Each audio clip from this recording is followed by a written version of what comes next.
um dado interessante também, que acho que vai puxar por que a gente está discutindo. O Edgar ele trouxe um ponto aqui: as doenças cardiovasculares são as principais causas de morte, né? Sim. No mundo, e Brasil inclusive. E eu queria que você explanasse um pouco mais a respeito, porque assim, a maioria são preveníveis, né? A maioria você consegue prevenir, só que vai depender bastante de mudanças de hábitos, né? E mudança de hábitos, às vezes hábitos que estão enraizados ali há anos. Acho que talvez esse seja um dos grandes desafios nossos hoje em dia, é a gente trazer essa consciência à tona e a pessoa adquirir uma nova consciência em termos de qualidade de vida, né? Os hábitos, e aí que eu acho que a gente vai linkar bastante sono com a questão cardiovascular, com a questão neurológica também. O sono é um dos pilares, mas a alimentação está bastante associada, a atividade física também está bastante associada. O que a Dani fala bastante também é a questão de uma saúde se constrói, né? Uma alimentação constrói uma saúde, uma atividade física constrói uma saúde. Eu brinco sempre, eu gosto bastante de fazer analogias, o Luiz me conhece bastante. Eu acho que nós estamos num ponto da medicina que nós chegamos agora não num ponto de tratar, é mais no sentido de prevenir, porque a maioria a gente consegue prevenir. Eu troco uma correia dentada de um carro antes que ela arrebente. Não tem sentido eu trocar uma correia dentada depois que arrebentou, porque o prejuízo vai ser muito maior.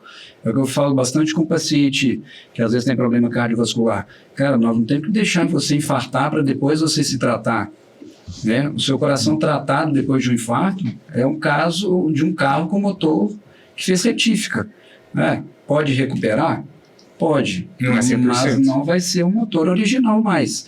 E hoje a gente sabe que a prevenção existe. Tanto a prevenção por mudança de hábito, quanto a prevenção por tratamentos precoces, né? Comenta um pouco hoje, né? Isso é interessante. Com certeza, Paulo. E acho assim, na minha prática diária, eu lido com as duas pontas, né? Eu trabalho no meu consultório tentando fazer prevenção e trabalho também, né, no hospital tratando pacientes infartados dentro do laboratório de hemodinâmica, né? E muitos desses pacientes que chegam para a gente infartados eram pessoas que até outro dia não tinham muitos sintomas, né? E talvez esse paciente perdeu a oportunidade de se prevenir, né?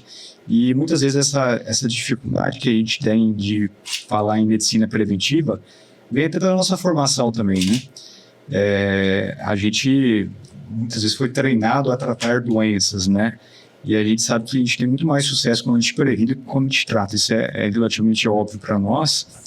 Mas no dia a dia, o paciente muitas vezes ele não enxerga isso, ou tem dificuldade de enxergar, porque o resultado ele não é imediato. É uma construção, igual você falou, né? O paciente ele tem que construir os seus hábitos do dia a dia, a alimentação, a atividade física. E hoje a gente está numa sociedade um pouco mais imediatista, né? A influência, às vezes, negativa, né, da tecnologia, né, gerando muita ansiedade, gerando resultado rápido, ver o que o vizinho, né, já atingiu um certo nível e o cara quer conseguir aquilo ali rápido, e a gente vê que as pessoas estão buscando meios não de construir, mas de conseguir as coisas muito rápidas. E acho que a prevenção não, a gente tem que fazer uma mudança, e às vezes mudar paradigmas, mudar conceitos de vida, demora. Sim. E você muitas vezes eu falo para o paciente, o que nós estamos fazendo aqui não vamos coletar os frutos daqui 15, 10, 20 anos. Sim. E não vai ser um comprimido que vai resolver isso, né? E então acho que nós médicos que saímos de grandes instituições que ficam lá tratando doenças raras, graves, a gente acaba pecando um pouco na nossa formação em termos de prevenção. Por exemplo, medicina do sono, eu não vi na minha graduação, eu não vi na minha especialização, e a gente vê no dia a dia quanto é importante a gente trabalhar com isso. E a gente tem que fazer buscativo, igual a Daniela falou. O paciente não vai chegar para a gente dando, eu tenho um problema cardíaco, tem que fazer questionar o paciente, que há uma barreira. E às vezes ele não vai nem saber como falar isso. E o cara não quer falar de sono, porque... Sempre foi assim. Mas não é isso não, doutor, eu sempre fui assim. E assim, o que eu vejo muito é assim, vai mexer no hábito da pessoa. Sim. Uma coisa que vai trazer desconforto, né? Esses dias eu peguei um paciente que 40 e poucos anos, e aí o cara agrônomo, e aí tem aquelas reuniões de agrônomo todo dia da semana, né? E aí as reuniões à noite normalmente são reuniões que vão ter bebida, né? E vão dormir tarde, o sono do cara vai ser ruim. E aí ele falando assim para mim, mas eu não consigo, doutor, porque eu não consigo enquadrar no padrão de sono que você me propôs, porque eu tenho esses jantares toda noite e acaba que tem bebida alcoólica. Eu falei, cara, mas não estou falando para você não ir. Vai, mas não precisa beber todo dia, não precisa sair tarde todo dia, né? Mas não tem como, porque... Isso é quebrar o hábito ali. E no fundo, o que a gente viu? Cara, ele não estava querendo mudar o hábito, porque é um hábito de rotina deles há muito tempo, né? E isso, querendo ou não, incomoda. É mexer no status quo, né? Na zona de conforto ali, e que é favorável, é igual fazer exercício. Sim. Eu treino, quer dizer, agora eu estou sem treinar há algum tempo, mas eu vi o Edgar treinando aeróbico lá atrás, né, Edgar? Acho que 10 anos atrás. E aí, assim, cara, não é fácil. Não é fácil. Quem nunca fez e começar a fazer e ter uma constância, é uma constância que leva para a vida. E eu digo sempre, quanto mais tempo se demora, mais os velhos hábitos se enraizam. Né? Então, uma pessoa de 60 anos começar a fazer atividade física é muito mais difícil que uma pessoa de 10, de 20, né? Porque vai se enraizando cada vez mais aqueles hábitos que, teoricamente, são nocivos. Né? E a pessoa mais nova também não tem um pouco de dificuldade para começar o hábito daí? Tu não acha isso? Eu acho que não. Eu acho que a pessoa mais nova depende do exemplo que ela vem tendo. Eu vejo assim, por exemplo, os meus filhos todos praticam atividade física, porque a gente pratica, a mãe pratica bastante. O Edgar, acho que é a mesma coisa. A Dani, eu tenho certeza que eu não tenho filhos ainda, Dani, mas é certeza. Porque assim, a gente puxa o exemplo. Eu acho pouco provável dos nossos filhos, por exemplo, comerem mal. Vão comer doce a mais do que a gente come, mas eles vão ganhando uma consciência. Né? Você pega, eu tenho um filho de 18 anos hoje, vai fazer 18 anos. Cara, ele é mega regrado. E não foi impositivo, nada, de forma alguma.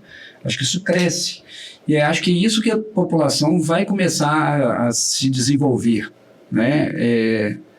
Hoje se previne muito mais uma doença cardiovascular do que antigamente, uma doença cerebrovascular do que antigamente também. As pessoas estão ganhando consciência. Tem gente que fuma ainda? Tem. Mas grande parte que não fuma, ela sabe que fumar vai fazer mal. Ela sabe que comer em excesso de açúcar vai fazer mal. O problema é quando não se tem conhecimento. Né? E isso da mudança de hábitos de vida, eu sempre falo para os pacientes, porque eles trazem todo esse contexto social que o Paulo comentou agora, né? Mas aí eu vou ficar deslocado, enfim. Aí eu sempre tento explicar que a gente tem que ter uma constância, mas que podem existir exceções. Sim. Mas se durante 30 dias, a maioria dos dias, a maior parte, você conseguir manter a constância, esse resultado é muito positivo para a sua saúde, né?